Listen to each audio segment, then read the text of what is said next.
Everyone, imagine that you're sitting in a cafe and someone is just coming from behind you and forcefully putting his or her on your shoulder.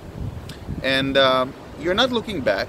At that point, it could be either someone that you owe $500 to and is looking for you for a long time, or it could be like a good friend that hasn't seen you in like 5 months.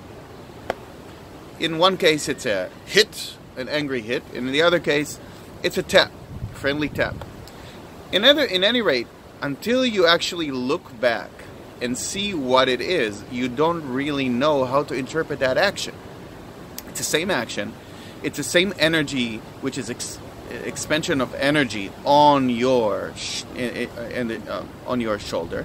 At the same time, until the moment that you look back and you see who did it or for what reason, that event remains without meaning for you.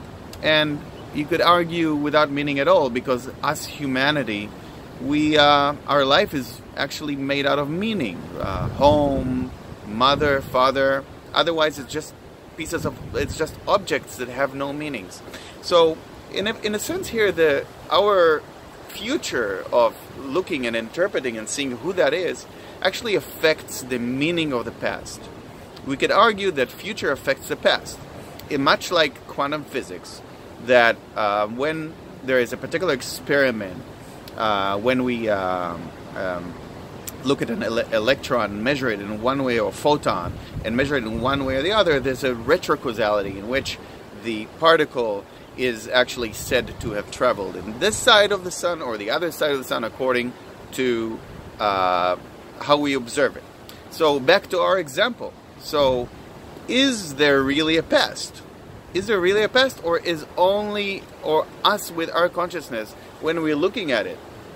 Which means until we look, for us, is there really anything which existed? A tap or a hit?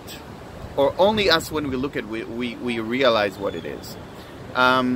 This is much in lines with what is discussed in quantum physics with the superposition, like that the electron is in a state of superposition, and only when a observer with consciousness is looking at it, according to the Copenhagen interpretation, then what happens is the superposition is collapsing into some kind of a reality.